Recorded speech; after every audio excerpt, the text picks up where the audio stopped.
नमस्कार दर्शक बंधु। एप्रिल 14 तारिख बड़ हनुमान जयंती सहित पालित होउछि पणा संक्रांति, जहाँकि अत्यंत महत्वपूर्ण होइथाए। यह आम ओडिया मन नववर्ष अटे। हनुमान भक्तंको हनुमानंकु प्रसन्न करि पारिले जीवन रे केबे कौनसी प्रकार समस्या देखा देबो नहीं, कारण संकट मोचन सबु दुख असुविधा दूर करिथांती, जहाद्वारा हनुमान भक्तंकु कौनसी समस्या हुए नहीं। तेणु एही दिन नियमित भावरे हनुमानंको पूजा कले हनुमानंको साक्षात कृपा प्राप्त होइथाए। मंगल ग्रह मजबूत हेले जीवन रे सबु कार्य सफल होइथाए। हनुमान जयंती दिन हनुमानंको पूजा कले जन्मांतर दारिद्र्यता दूर होइथाए एवं भाग्य मध्य बदली जाए। दर्शक बंधु, मंगलवार दिन 21 प्रकार शुभ योग दृष्टि हेउथिबारु एही दिन हनुमानंकु प्रसन्न करि पारिले ताहा खूब लाभ देइथाए। एही दिन किछि उपाय करी आपण चाकरी संबंधी कौनसी समस्यार समाधान करि पारिबे। हनुमानंकु आराधना करिबा द्वारा व्यापार संबंधी समस्या एवं स्वास्थ्य जनित समस्या मध्य दूर होइथाए। जदि आपण जीवन रे अधिक परिश्रम सर्ते भी शुभ फल प्राप्त हेउ नहीं, घरे अशांति देखा देउछि, जीवन रे लढ़ई झगड़ा लगी रहुछि, जीवन रे धन प्राप्तिर रास्ता बंद हो जाइछि, जो कारणरू आपण अत्यंत चिंतित अछंती, तेबे मंगल ग्रह को दृढ़ करिबा पई मध्य हनुमानंकु एही दिन निष्ठार सहित पूजा करंतु।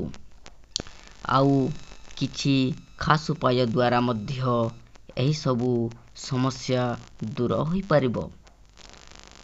केवल उपाय करिबा पूर्वरु ध्यान दियंतु जे उपाय करिबार समय ठीक रहिबा आवश्यक। सर्वप्रथमे उपाय होइछि मंगल ग्रह को मजबूत करिबार महा उपाय। जदि आपण निज मंगल ग्रह को मजबूत करबा को चाहुचंती, तेबे एही हनुमान जयंती दिन एही उपाय को निश्चित करि नियंतु। एहा द्वारा मंगल ग्रह मध्य मजबूत होइथाए। सकालु उठी नित्य कर्म सारी कौनसी हनुमान मंदिर को जांतु। हनुमानंक निमंते एक नाली गुलाप माला अर्पित करी सही मंदिर रे 11 थर हनुमान चालीसा पाठ करंतु। एही उपाय द्वारा मंगल ग्रह मजबूत होइथाए, कारण एही हनुमान जयंती रे 21 प्रकारर शुभ योग दृष्टि हेउछि। जदि आपणक घरे कौनसी व्यक्ति दीर्घ दिन धरी रोगरे पीड़ित अछंती, तेबे एही मंगलवार दिन सही व्यक्तिंक हाथरू 11टी रोटी नेई कौनसी कला कुकुर को खुआई दियंतु। हनुमान जयंती दिन एही उपाय कले भगवान श्री हनुमानंक कृपारू सही व्यक्तिर रोग मध्य भल होई जिवो। आपण जदि कौनसी बड़ करजरे फसी जाइछंती, तेबे एही पणा संक्रांति दिन सखालु दीपहर एवं संध्या समय रे स्नान सारी नाली वस्त्र धारण करंतु।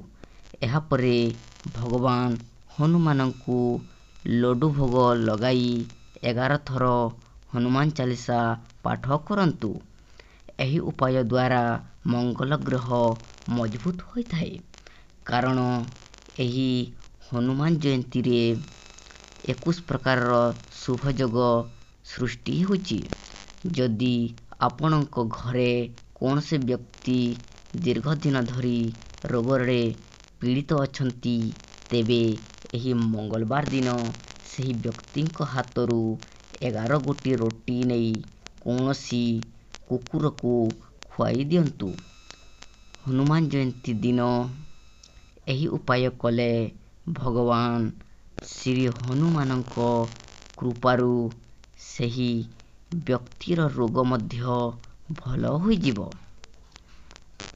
ଏହାପରେ ଭଗବାନ ହନୁମାନଙ୍କୁ ଲଡୁ ଭୋଗ ଲଗାଇ 11 ଥର ହନୁମାନ ଚାଳିଶା ପାଠ କରନ୍ତୁ। ଏହି ଉପାୟକୁ ହନୁମାନ ଜୟନ୍ତୀ ଦିନ କଲେ କରଜ ସମସ୍ୟାର ଦୂର ହୋଇଥାଏ। ହନୁମାନ ଜୟନ୍ତୀ ଦିନ ପୂଜା ଘରେ ରଖିଥିବା ହନୁମାନଙ୍କ ମୂର୍ତ୍ତି ସାମ୍ନାରେ ଏକ ପିତ୍ତଳ ଥାଳି ନେଇ ବସିଯାଆନ୍ତୁ। ଏହି ଦିନ କିଛି ଉପାୟ କରି ଆପଣ ଚାକିରି ସମ୍ବନ୍ଧୀୟ କୌଣସି ସମସ୍ୟାର ସମାଧାନ କରିପାରିବେ। ହନୁମାନଙ୍କୁ ଆରାଧନା କରିବା ଦ୍ୱାରା ବ୍ୟାପାର ସମ୍ବନ୍ଧୀୟ ସମସ୍ୟା ଏବଂ ସ୍ୱାସ୍ଥ୍ୟଜନିତ ସମସ୍ୟା ମଧ୍ୟ ଦୂର ହୋଇଥାଏ। ଯଦି ଆପଣ ଜୀବନରେ ଅଧିକ ପରିଶ୍ରମ ସତ୍ତ୍ୱେ ବି ଶୁଭ ଫଳ ପ୍ରାପ୍ତ ହେଉନାହିଁ, ଘରେ ଅଶାନ୍ତି ଦେଖାଦେଉଛି, ଜୀବନରେ ଲଢ଼େଇ ଝଗଡ଼ା ଲାଗି ରହୁଛି, ଜୀବନରେ ଧନ ପ୍ରାପ୍ତିର ରାସ୍ତା ବନ୍ଦ ହୋଇଯାଇଛି, ଯେଉଁ କାରଣରୁ ଆପଣ ଅତ୍ୟନ୍ତ ଚିନ୍ତିତ ଅଛନ୍ତି, ତେବେ ମଙ୍ଗଳ ଗ୍ରହକୁ ଦୃଢ଼ କରିବା ପାଇଁ ମଧ୍ୟ ହନୁମାନଙ୍କୁ ଏହି ଦିନ ନିଷ୍ଠାର ସହିତ ପୂଜା କରନ୍ତୁ।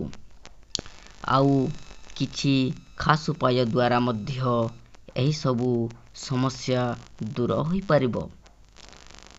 କେବଳ ଉପାୟ କରିବା ପୂର୍ବରୁ ଧ୍ୟାନ ଦିଅନ୍ତୁ ଯେ ଉପାୟ କରିବାର ସମୟ ଠିକ୍ ରହିବା ଆବଶ୍ୟକ।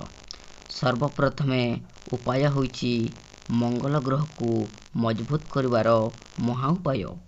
ଯଦି ଆପଣ ନିଜ ମଙ୍ଗଳ ଗ୍ରହକୁ ମଜବୁତ କରିବାକୁ ଚାହୁଁଛନ୍ତି, ତେବେ ଏହି ହନୁମାନ ଜୟନ୍ତୀ ଦିନ ଏହି ଉପାୟକୁ ନିଶ୍ଚିତ କରି ନିଅନ୍ତୁ।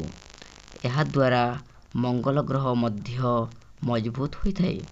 ସକାଳୁ ଉଠି ନିତ୍ୟକର୍ମ ସାରି କୌଣସି ହନୁମାନ ମନ୍ଦିରକୁ ଯାଆନ୍ତୁ। ହନୁମାନଙ୍କ ନିମନ୍ତେ ଏକ ନାଲି ଗୋଲାପ ମାଳା ଅର୍ପିତ କରି ସେହି ମନ୍ଦିରରେ 11 ଥର ହନୁମାନ ଚାଳିଶା ପାଠ କରନ୍ତୁ। ନମସ୍କାର।